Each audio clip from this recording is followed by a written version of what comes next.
ce matin à Sélégué de l'atelier d'échange avec les journalistes sur la communication en période de crise. L'objectif est d'assurer une meilleure visibilité de l'action gouvernementale. Pour y arriver, la concertation entre la presse et le gouvernement devra être privilégiée et les journalistes mieux formés. Notre dossier du jour s'intéresse à la médecine traditionnelle qui occupe une place importante dans notre société. D'ailleurs, parmi les adeptes de cette médecine, on peut noter des pédiatres, des ophtalmologues et autres spécialistes. Quels sont le rôle et la place de la médecine traditionnelle? Les réponses en fin de journal. Football éliminatoire Cannes 2013, les Aigles ont plané sur les zèbres cet après-midi à Bamako. 3-0, c'est le score de la nette victoire du Mali sur le Botswana. Les temps forts, ce sera dans un instant. Madame, Monsieur, bonsoir. Merci d'être avec nous sur l'ORTM et bienvenue dans cette édition que nous ouvrons avec la belle victoire des Aigles du Mali sur les Zèbres du Botswana. 3-0 au compte du dernier tour éliminatoire de la Cannes 2013. Le Mali a donc battu le Botswana par le score de 3-0, 1-0 à la mi-temps. Cheikh Tidiane Diabaté, Mohamed Ndiaye et Modibo Maïga ont marqué pour les Aigles. Le résumé du match, ce sera en fin de journal avec Khalifa Naman Traoré. Cheikh Tidiane Diabaté qui est parti. Voilà donc le but de Cheikh Tidiane Diabaté pour le compte des Aigles.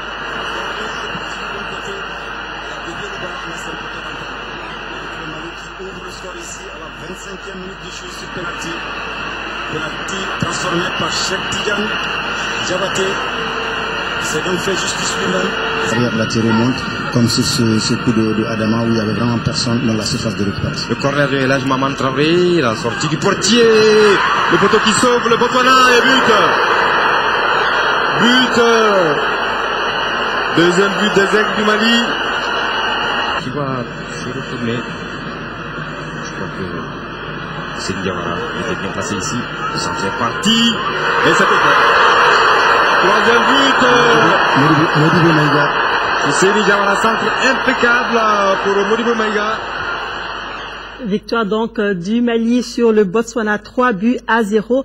En fin de journal, donc, le résumé du match avec Khalifa Naman Traoré. Et suite à cette victoire, le comité directeur du SNID Faso-Yiriwaton félicite les Aigles pour leur victoire éclatante sur les Zèbres du Botswana dans le cadre des éliminatoires de la Cannes Afrique du Sud 2013. Le comité directeur du SNID Faso-Yiriwaton souhaite plein succès aux Aigles du Mali pour la suite de la compétition. Et puis, fin des travaux de l'atelier d'échange avec les journalistes sur la communication en période de crise à Sélégué. Le reportage sera tout à l'heure, un reportage de Sidiki Dambélé qui a participé à l'atelier. La coordination des organisations patriotiques du Mali, COPAM, est désormais dirigée par Younous Amey Diko. Il assure l'intérim à la tête de la coordination. L'information a été donnée à la presse ce matin au cours d'une conférence organisée par le bureau de coordination. C'était à la Chambre de commerce et d'industrie du Mali, la COPAM, qui a profité de cette occasion pour débattre avec les journalistes de plusieurs questions intéressant la vie de la nation.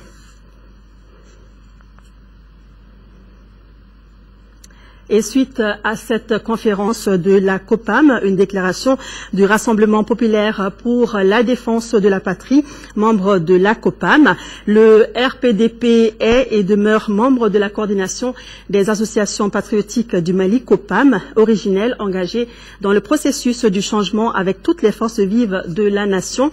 Le RPDP réaffirme son attachement à la cohésion de la COPAM et se désolidarise de toute action pouvant entraîner sa dislocation, notamment la conférence de presse organisée ce samedi 8 septembre à la Chambre de commerce et d'industrie du Mali par certains groupes se réclamant de la COPAM. Le RPDP dénonce avec la dernière rigueur toute tentative de déstabilisation des instances dirigeantes de la COPAM. À l'instant donc, la déclaration du Rassemblement patriotique pour la défense de la patrie. Ce 8 septembre, nous célébrons la journée internationale de l'alphabétisation. L'Académie d'enseignement de la rive droite de Bamako et ses partenaires ont organisé une cérémonie à cet effet. C'était pour certifier des femmes qui se sont distinguées dans les centres de formation. L'occasion a été mise à profit pour faire le bilan des activités qui sont jugées satisfaisantes, même s'il reste encore beaucoup à faire. Reportage de Tiemoko Konati.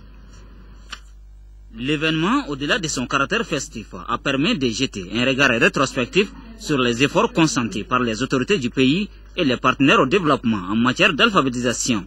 Pour les organisateurs, des avancées significatives sont enregistrées. Sur le district de Bamako, on peut dire qu'il y a au moins sur les 1200 femmes que nous avons alphabétisées, la moitié au moins écrit et fait ses prévisions d'achat, de vente, de commerce en Bamanankan.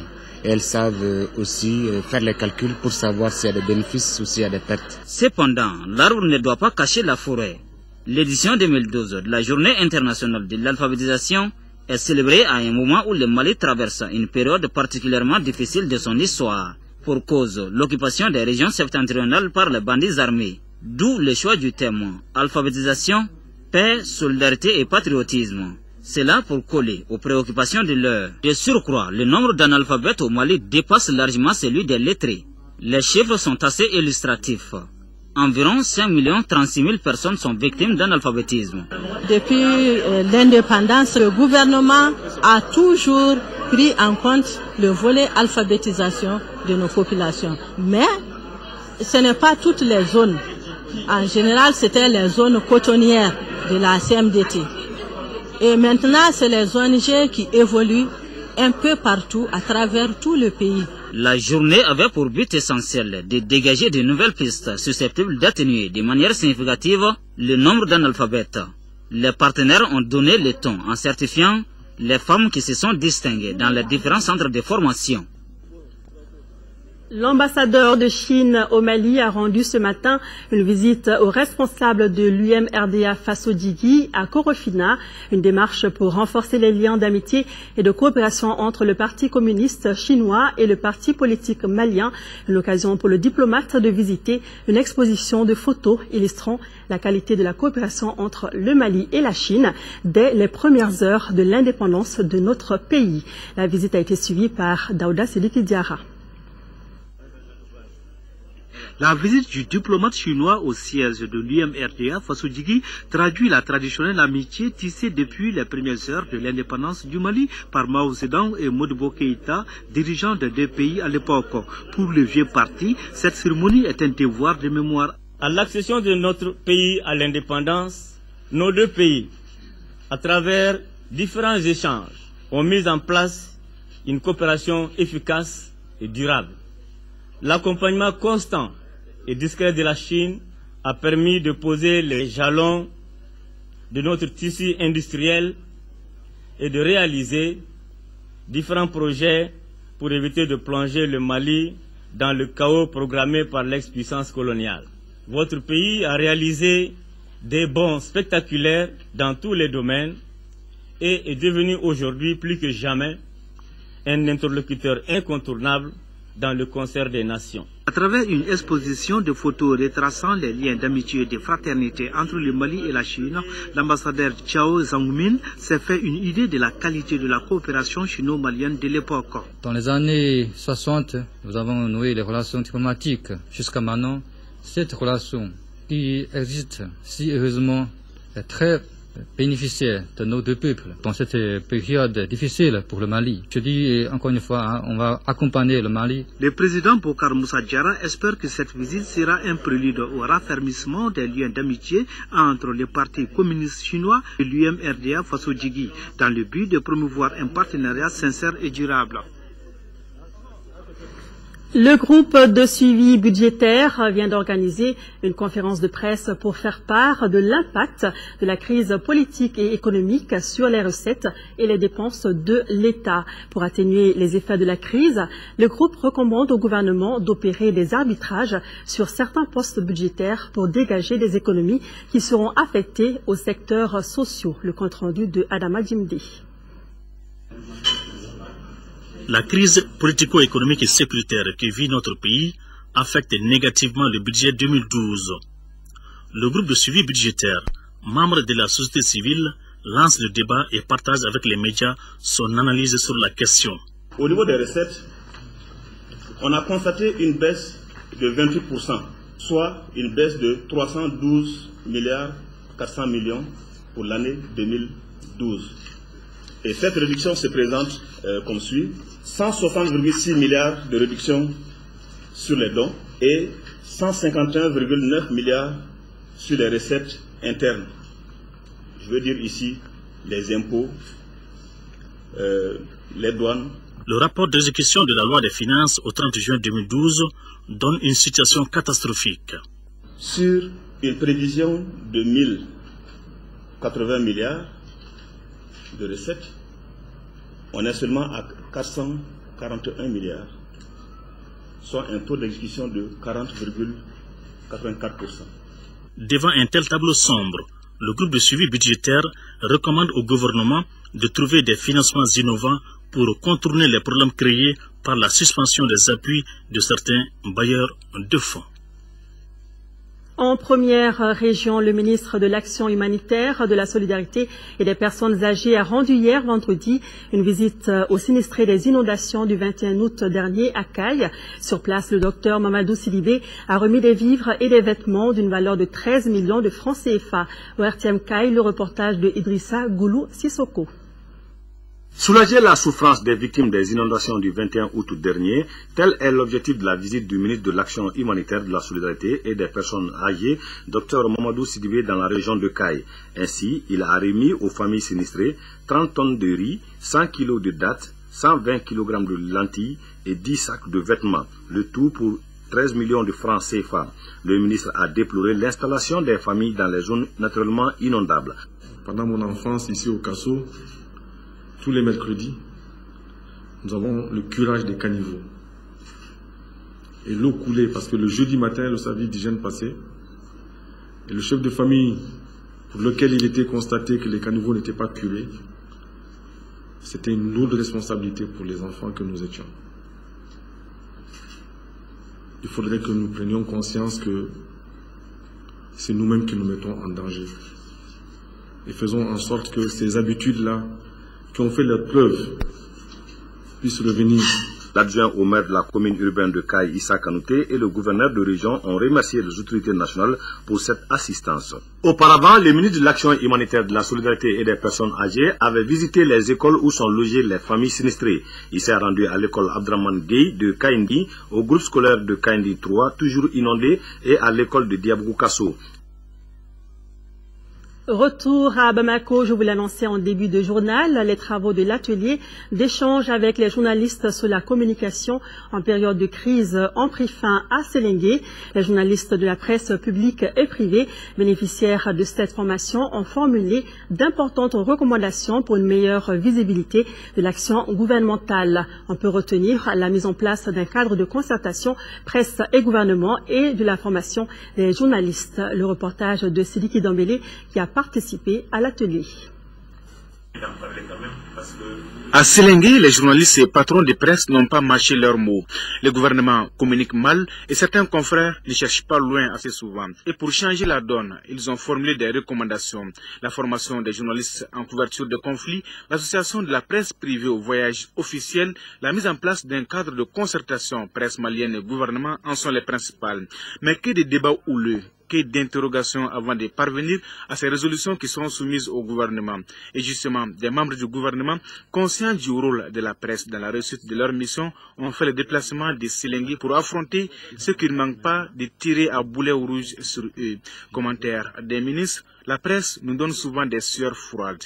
Séquence de questions-réponses. Le Premier ministre est assez rassurant quand il parle des finales de mobilisation, mais est-ce que vous pensez que jusqu'à quand vous pouvez par exemple payer les salaires, puisqu'on sait déjà qu'il n'y aura pas d'investissement? Il n'y a aucune inquiétude. S'il plaît à Dieu, le fonctionnement de l'État, en tout cas, on va l'assurer. Est-ce que le gouvernement est en train de prendre comme disposition par rapport aux Dawa, dont on sait qu'ils sont à l'origine, bien entendu, de ce qui est arrivé au nord? Un ministre, un dirigeant, c'est pour prendre des décisions difficiles. Tant que vous ne voulez pas ou vous refusez de prendre les décisions difficiles, nous ne sortirons jamais de cette situation de pagaille. Est-ce que vous avez fait une enquête concernant la disparition de ces personnes qui, selon d'autres sources, seraient dans une fosse commune? Il faut le dire. Nous allons nous faire le devoir de faire des enquêtes. Alors maintenant, pour quand même ne pas situer, n'est-ce pas, la position. Ils ont juste fait un rapport dans lequel il dit qu'il irait bien que les petites personnes sont disparues. mais ils n'ont pas pu donner des noms et des précisions. Par rapport à l'opérationnalisation de la reconquête du Nord, qu'est-ce qui se passe exactement? Quand est-ce qu'on va bouger? Les forces armées et les sécurités quand même sont en train, n'est-ce pas, de se réorganiser et se rééquiper, n'est-ce pas, de remettre le moral du personnel, des forces, n'est-ce pas, pour les sécurités. Bon, vous savez bien qu'il y a quand même des armes maintenant qui sont commandées. Alors, pour nous permettre de nous préparer et d'enclencher l'offensive. Pour l'agriculture, vous dites qu'il ne faut pas qu'on te dise aussi comme sacré Cédou, Yaranga des criquets, qui nous rassure que ça ne vient pas. Hein? Or, vraiment, au nord, moi j'ai lu certaines dépêches où c'est inquiétant. Bon, vous avez les militaires au front. Est-ce qu'il y a aussi, vous avez créé aussi un front anti-Aklia à partir de Douanza ou de Sévaré? Nous avons fait le point de la situation. Donc, il y avait la FAO qui nous appuie dans ce domaine. Et sur un peu plus de 300 millions promis par la FAO, donc il n'y avait qu'un peu plus de 100 millions qui étaient disponibles. Donc, et qu'encore, tout le dispositif qui était au nord a été saccagé ou détruit donc, lors de la rébellion. Et surtout, que c'est le point de départ, la zone de Kidal, c'est le point de départ donc, des criquets pèlerins pour le Mali Sud. Donc, or, c'est une zone inaccessible. Mais nous avons nos services, on fait le point.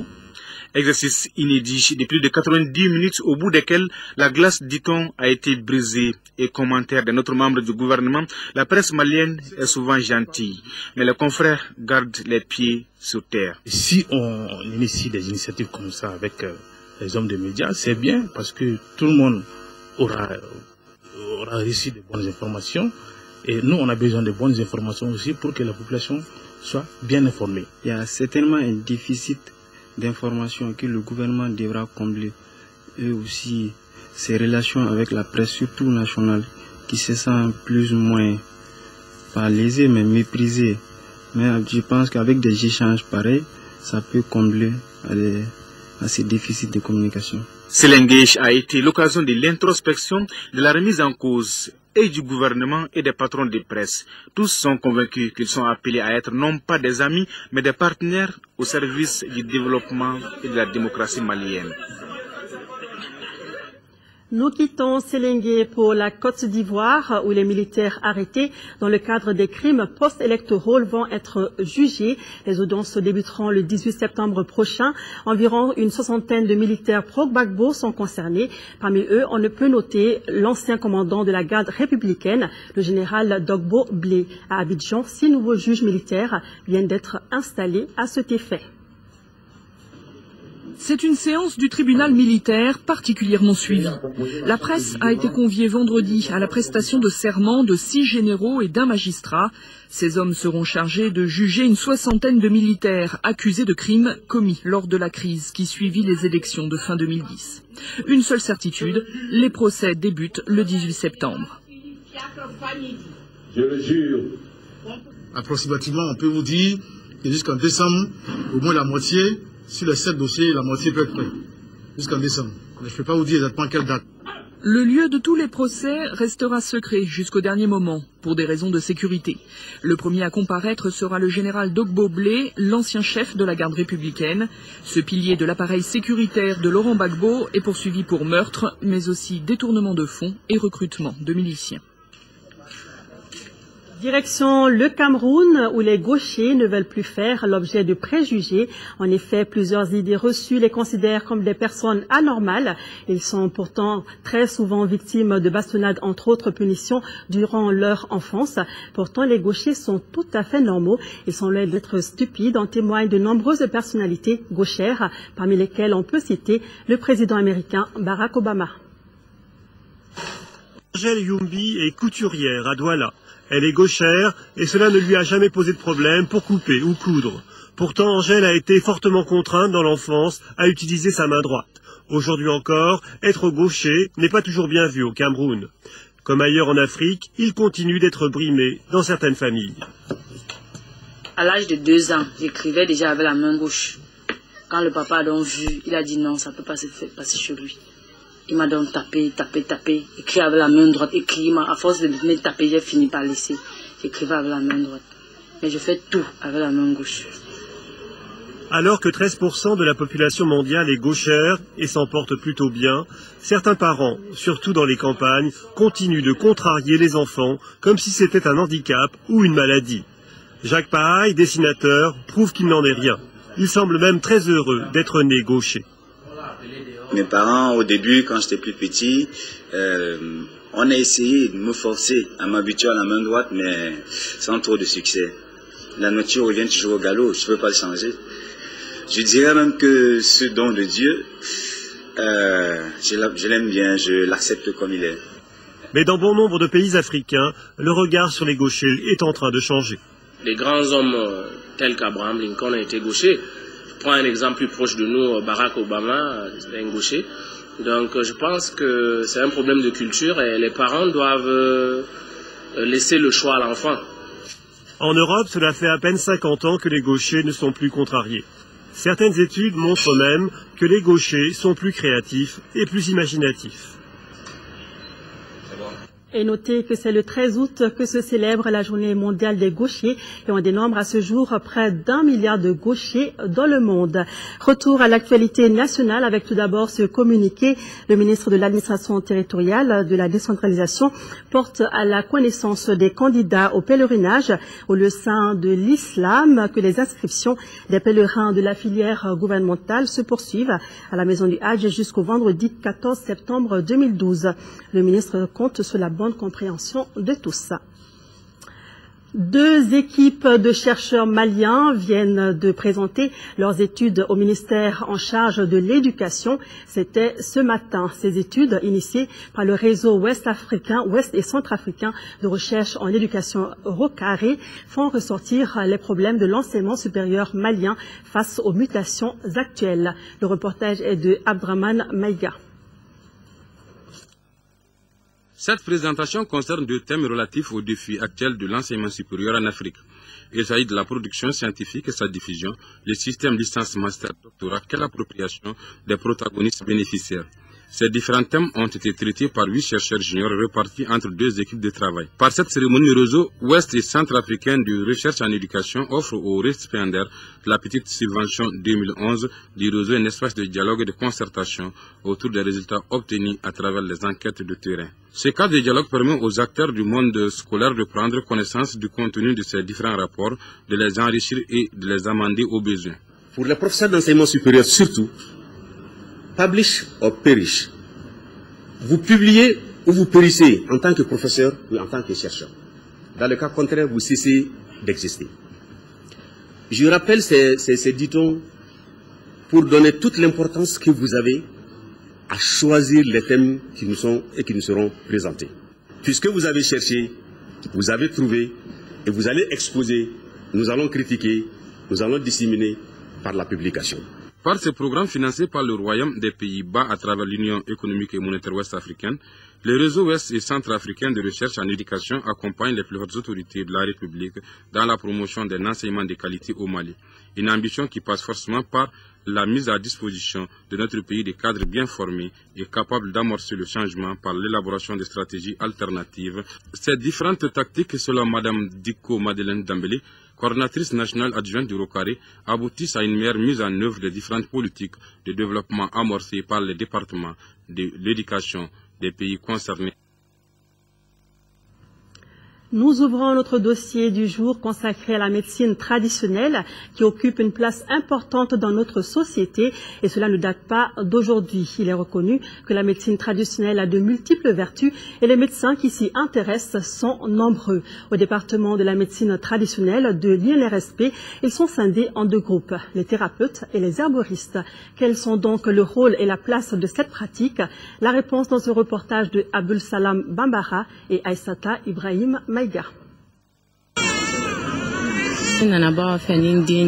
J'ai amené mon enfant chez Bahao pour des soins. Je trouve que la médecine traditionnelle soigne plus certaines maladies que la médecine conventionnelle. Elle a ses avantages. C'est d'ailleurs pour ça que je suis là depuis 6 heures du matin.